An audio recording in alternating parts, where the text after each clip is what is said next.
Hey, what's going on, everyone? This is Sam Kwak with one of the Kwak brothers, and happy Sunday.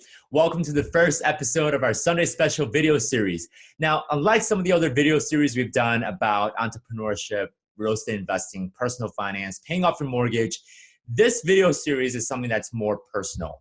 It's something that I would say it's near and dear to my heart. So starting today and onward on every Sundays, close to every Sundays, I might add, we're going to be sharing, first of all, my faith, my journey of my spiritual life, as well as we're going to go and interview other individuals and their faith. Specifically because my brother and I are Christians, we want to share stories of the people that are followers and disciples of Christ.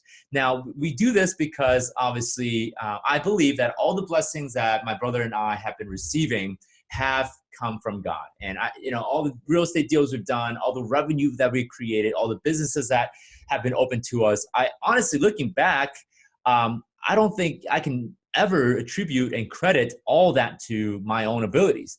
Sure, I mean, I've done the studying, I've worked really hard, but honestly, if I really take a look at the key moments, all the doors that were open in the right moments, I believe those are God-inspired moments, and I truly believe that those serve really as a personal experience and evidence to me as to why I continue to believe and have this faith of being a Christian and being a follower of Christ. So I'm going to go and share my story with you guys, how I came to become a born-again Christian, as well as retelling my family story. And Daniel is going to go and share his story next week and his personal experience, his personal relationship that he has with our Lord and Savior Jesus. So to all begin, it all started, and I was born a Christian. My parents were not. In fact, my dad was actually the first generation Christian in our family. So going back 40 years ago in the late 60s and early 70s, this is something that my dad shared with me as to how our family, my grandma, my grandpa found our faith to become a Christian. We were originally Buddhist. We were from South Korea. It's plausible that pretty much almost all Koreans at one point were Buddhists or Confucius, some sort of Eastern spiritual religion that we followed. And we were at my dad and my grandma. They were at a point where they caught bone marrow cancer. I don't know if that's something you catch. I'm not a doctor, so I'm not quite sure. But my dad ended up getting bone marrow cancer, and I think if I have to give my hypothesis, it comes from farming chemicals. That's what I'm thinking. But long story short, my dad ended up getting bone marrow cancer, and to the point where he could not walk. He was paralyzed for a very long time. And my grandma and my great grandmother thought it was some evil spirit that came, and the evil spirit is bothering our family. That's the mentality that the Eastern culture people have many, many years ago. So they've done all sorts of rituals, sorcery, right? They bring in Buddhist monks, they bring in shamans to see if they can cast this demon or whatever curse that was placed in the family. They were trying to get it out, and they've done everything they can, and nothing was working. And they finally got to a point where I think it was my grandma's friend at the time that approached my grandma and said, "Hey, come and check out this meeting that we're having. It's a religion from America. It's a Western religion. Come and check it out. They're doing great things. Why don't you come bring your son who's paralyzed and give it a shot?" And at that point, my grandma was obviously skeptical and didn't want to follow suit. But at that, I think my grandma and my grandpa got really desperate to the point where, like, let's try anything that we can find, right? So my dad and my grandma go to this meeting, and it just happens to be a Christian worship. It was a worship service, and the worship leader, the person that was speaking, had a spiritual gift of also healing. And I know some of you guys are listening to this. I'm like, what is this guy smoking, right? Follow with me, okay? And you can even ask my dad on this story to verify the accuracy. So my dad and my grandma go, and then at the end of the sermon, at the end of the whole speech, if you guys don't know what a sermon is, the speaker says, "Hey, whoever is sick, whoever has any sort of physical disability or ailment, come in front and we'll pray for you," right? And my dad and my grandma go, they carry my dad over, and this speaker happens to be a lady, comes and prays for my dad. And at the end of the prayer, the lady says, "Hey, he goes and she goes and touches my dad's legs and kind of taps it and saying, hey, get up and walk. Right. And if you read the Bible, there are more than one instance where this happens. Jesus does this, and Jesus' apostles does the same thing. And you see this miracle happen. And to my grandma's surprise and to many people's surprise, my dad actually gets up, starts walking, not perfectly, but starts walking in a very crippled fashion. And my dad takes a couple steps, even to his own bewilderment, turns around and sees that my grandma's just weeping and crying, and just, she's sobbing she's happy, right? She's finally gotten her son to start walking, right? My dad. And ever since then, from that miracle, from what it seemed like a huge disadvantage, now it was an opportunity for God's miracle to happen, right? If it wasn't for my dad's illness, we probably would not have found our faith in Christ and being in this journey of following Jesus. So my dad gets healed. And of course, there's other side effects that came with healing. He still had other sort of injuries that came with it. But long story short, he started walking. Our entire family, my grandma, great grandmother, all my uncles and aunts, and ends up converting to become a Christian. And this was kind of the rising time when more and more South Koreans were becoming a Christian, and they were converting to become a follower of Christ. So this was the 70s, 80s, when South Korea was modernizing. So ever since then, my dad, my grandma, we became a very passionate follower of Christ, and that's the foundation that my family, the spiritual foundation that my family has. I've been trying to get my dad to write a book about this, because I really believe that my kids should know about this, as well as their kids. I think this is a huge spiritual asset that I think my family has, understanding why did we follow Christ and where does it come from. And I think my family is incredibly blessed to witness something that's what's seen as a miracle, and that was our starting point. So how that translates to me is that ultimately my dad, being passionate and very zealous, he became a pastor. He became a church pastor, and some of you guys may have heard this being mentioned throughout our other videos that we share. So my dad became a pastor, and when I was born in 1992, I know I'm young. My dad got an assignment in 1998 to come to the United States here in Chicago, Illinois, to sort of take over a church that wasn't doing as well as it used to be. So my dad being young, he was 35 at the time. He decided to take up on that assignment. He decided to take up on that calling. And you guys know that to come to the United States, you need a visa. And there's a special visa for religious and clergy members, someone of a faith-oriented leader. There's a concept of R1, and there's also R2 visa, which is for the family. So my dad applied for the R1 visa, came to the United States, but our family, myself, the rest of the family, I should say, myself, my brother, and my mom were constantly getting denied. Like, we weren't being allowed to come to the United States. In fact, we applied for the visa, got denied. Applied for the visa again, got denied again. And this kept going until the 11th try, guys. 11th. Like, not just one, not just second time, not just the third time. We went all the way to the 11th try. We failed. And on the 12th try, we finally got our visa. And something about that, it taught me a lesson. I'm sure it taught my parents a lesson as well. But two things that I've learned is that, one, if you want something out of life, you got to pursue it. Right? If you truly want to achieve something in your life, no matter how long it takes, how much fails, how many attempts you've undertaken, you have to seize it, especially if it's a divine calling to be a preacher here in the United States, right? And second thing that I've learned is that when God calls, you go, right? You don't just give up on the second or third, fourth try, which I found to be a little bit coincidental, because 12 is a number that gets mentioned a lot in the Bible, right? There's 12 tribes of Israel, 12 disciples. So it was kind of interesting to see that, the number 12 pops up in our life, and we can totally see that God's behind this push, right, for us to be here in the United States. So 1999, December 8th is when we came to the United States. We landed in O'Hare Airport.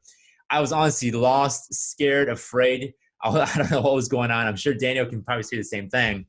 And life was hard being an immigrant.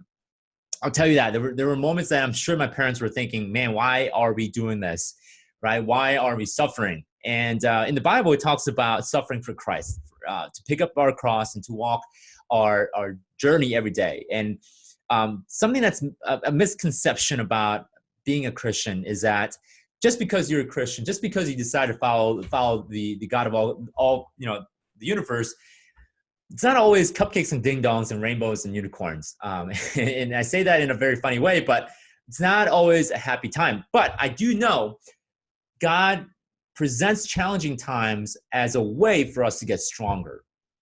Okay, let me say that again. God presents challenging and trials and tribulations, very tough times, even to the point where you may lose a family member, or you may experience a tragedy. You may experience something that's so hurtful that you may wonder at times, like, where is God in all this, right? If God is real, why does he allow for such pain and such suffering? And one thing that I've concluded to my own life, and something that I truly believe that today, and something that, and challenges come and go all the time for me. And one thing that I've realized is God is preparing me for something that's greater, right? If God is forging me through the fire, through the tribulation, through challenges, because he wants to make me into a person that he can send out and push me and inspire other individuals. And one thing that I've learned is that people who go through those types of challenges, they often, they spill out their soul and passion to help other individuals, because they know that the amount of pain that challenges bring. So I believe that God presents those types of challenges for a very good reason. And I see those opportunities as an opportunity to not only pray harder, but to also pray for other individuals, to reflect blessings on other individuals. And one of my good mentors told me, Sam, God doesn't help you to help you. Okay, sometimes he does, but God helps you mostly to help other individuals, to lay down your life for other individuals so that others may live. To be a Christian is for us to be the best reflection of Christ, right? So if Christ laid down his life so that all could be saved, I think it can be best said that we also have to be willing to lay down our life, not necessarily our actual life, but also lay down our time, lay down our resources, lay down our relationship, so that others may find the opportunity to also find the love and grace that comes from Christ, given freely, not earned. So fast forward, I know I'm doing a lot of filler in between. Fast forward, where I really come to the grasp of my spiritual faith and my passion, and rediscovering my faith, because I was born being a pastor's kid. Being a pastor's kid, by the way, it has moments too. I was very rebellious throughout high school life, towards earlier in the college, but my own actions, okay, being rebellious, going out and drinking, and doing all sorts of crazy things earlier part of my college, did merit consequences where I was seeing the consequences of my own rebellion. And going back to the challenges, I had some series of life challenges where it brought my soul down, where I just felt like I was in a very devastated situation. I won't go too much into details, but I felt very lost without a purpose. I felt very lost without a sense of direction, like, where do I want to go? At the time, I was DJing for nightclubs, and I was hanging out with a bad crowd, and of course, I was drinking. I was in that scene, and I'll say this. God, even through those moments where I was being rebellious, where I wasn't really in the right direction, still had his love and compassion and grace for me. Like, there was nothing that I could have done at that point to make God not love me. Right? God still loved me. He still poured his grace on me, to where now, slowly and surely, I was turning more into a direction where I can find my purpose and true calling. That is my real estate business.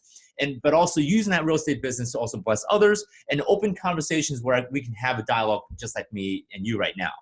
Right? So, the critical moment that I experienced, and I have so many moments that I can kind of share, but that one critical moment was when I attended a conference. I was actually running the conference as a producer, and I was running all the lights, the sound, and things like that.